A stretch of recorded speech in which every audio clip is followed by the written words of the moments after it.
हो गए, ऐसी वैसी दुआ नहीं होगी। एक बुढ़िया रास्ते में गिर गई, एक नौजवान गाड़ी लेके जा रहा था, की गाड़ी, हाँ, अब मोटरसाइकिल में भी एक गाड़ी है जिसका नाम है थपाची,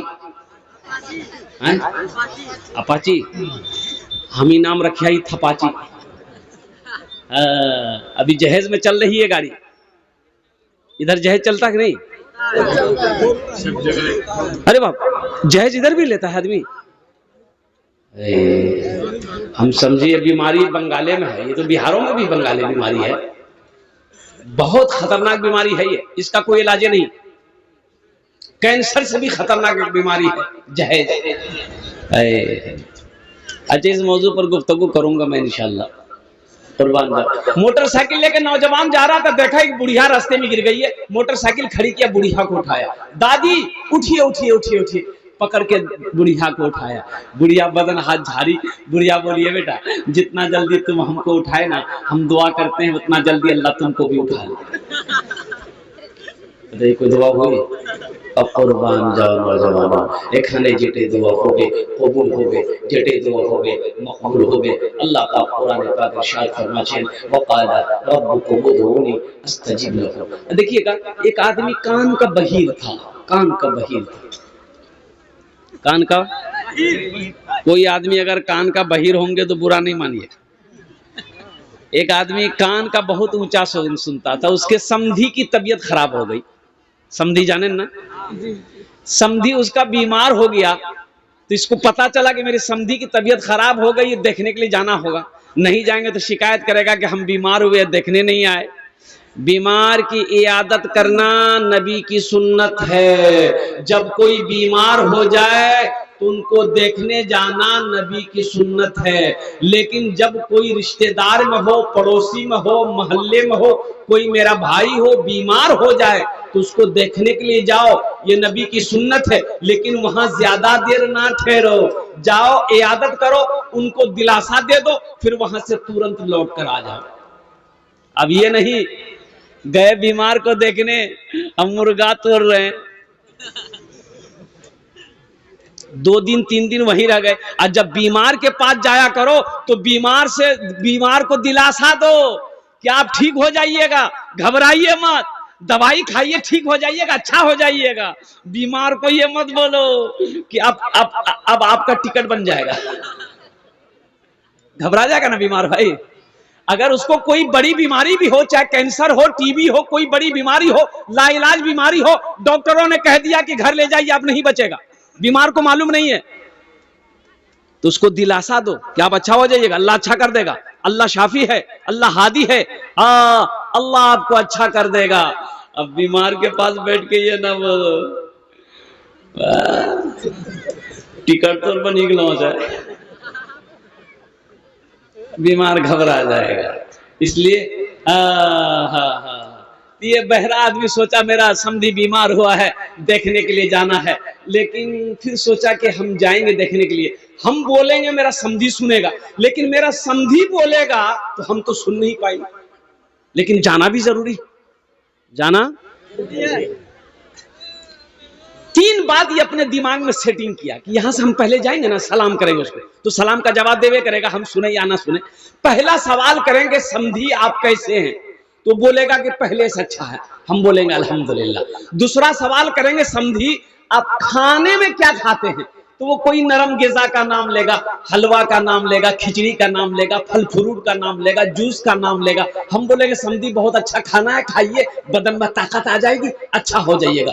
तीसरा सवाल करेंगे कि समधी आपका इलाज करने के लिए कौन डॉक्टर आ रहा, तो पूर्णिया का कोई बड़ा डॉक्टर का नाम लेगा, हम बोलेंगे समधी फाइनल डॉक्टर है, वो आपका इलाज कर देगा। बस ये 3 बात दिमाग में बैठा के समधी के घर पहुंचा।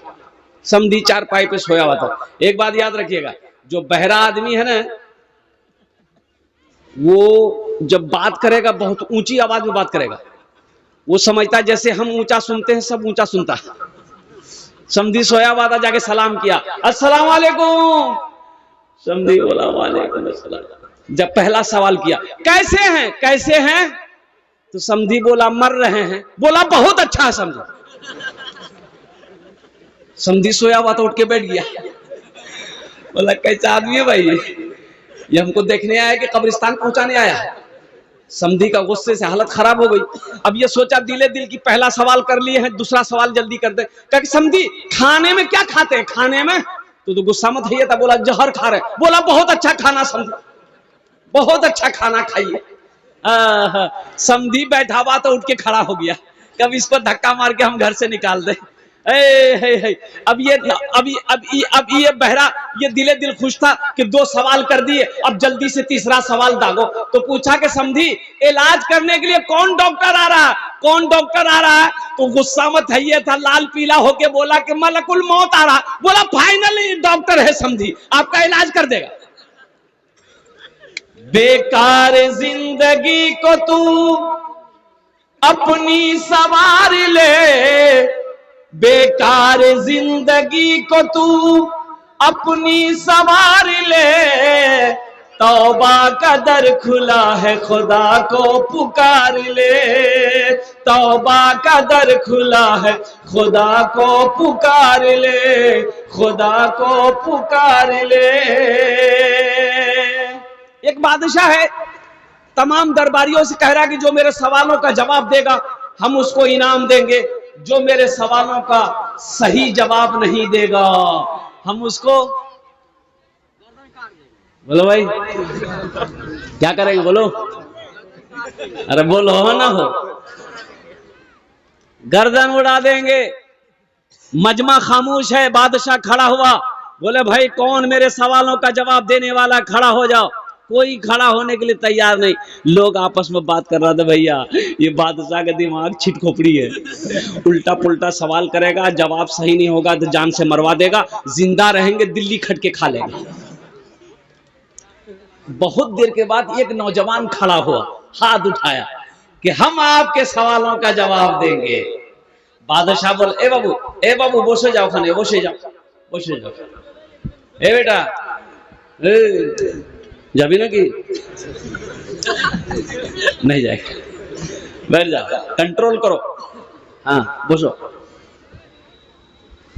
नौजवान खड़ा हुआ, बोला कि मैं आपके सवालों का जवाब दूंगा। तो बादशाह ने कहा कि सोच लो। बोला सोच लिया, जो होगा देखा जाएगा। तो बादशाह बोला मेरा पहला सवाल है, मेरी हथेली में बाल क्यों नहीं है?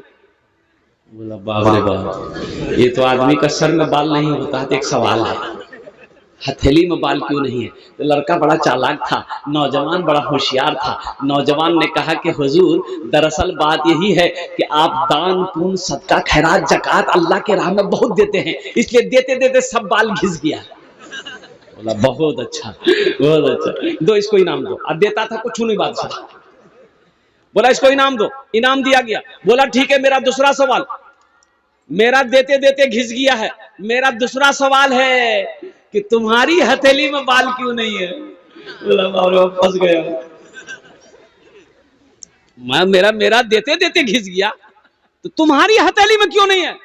तो नौजवान बोला कि हुजूर दरअसल बात यही है कि आप जो कुछ भी देते हैं हम ही को देते हैं, इसलिए आपका देते देते घिस गया, मेरा लेते लेते घिस गया।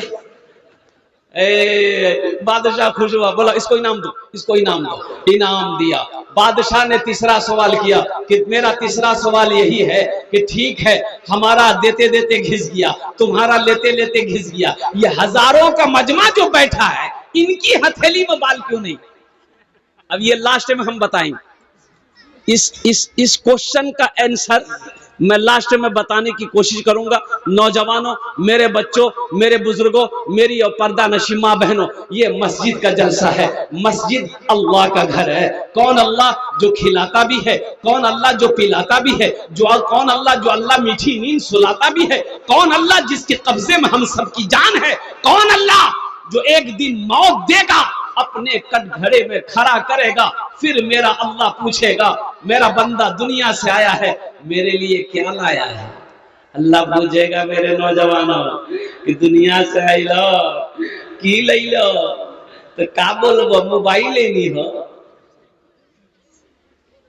अल्लाह पूछेगा मेरे बच्चों, मेरे नौजवानों कि हमने तुम्हें जो जिंदगी दी, जो नेमत को तुमने मेरा खाया, जो नेमत को मेरा इस्तेमाल किया, तो तुमने क्या हक अदा किया? तुम आए हो इस दुनिया में, यहां क्या लेकर आए? अभी कुछ दिनों पहले रांची से प्रोग्राम करके, वो टिकट, फ्लाइट की टिकट मेरे जेब में है, रांची से 14 तारीख का रांची से फ्लाइट जलसा करके फ्लाइट पकड़ा कोलकाता, कोलकाता से बागडोगरा, बागडोगरा से जैसे ही मैं आ रहा था रास्ते में देखा जाम है, रास्ता जाम है। तो पता ये चला कि एक्सीडेंट हुआ है। गाड़ी से नीचे उतरे, हम गए, भीड़ थी तो हमने भी करीब जाके देखा भाई कौन सी कैसा एक्सीडेंट हुआ। बोला बहुत खतरनाक एक्सीडेंट हुआ। जाके देखा तो किसी का हाथ यहाँ पड़ा हुआ है, किसी का पैर यहाँ पड़ा हुआ है, किसी का अथरी पथरी निकला हुआ। 3 नौजवानों का एक्सीडेंट हो गया, खूबसूरत सब नौजवान। पता ये चला कि एक ही मोटरसाइकिल में तीनों नौजवान जा रहा था, उधर से एक तेज रफ्तार गाड़ी आई, ऐसी टक्कर मारी कि तीनों नौजवान स्पॉट डेथ हो गए। उन नौजवानों को क्या पता था मेरे बच्चों कि हम घर से निकल रहे हैं, फिर हम घर नहीं आ पाए। पता था? अरे पता था, बोलो।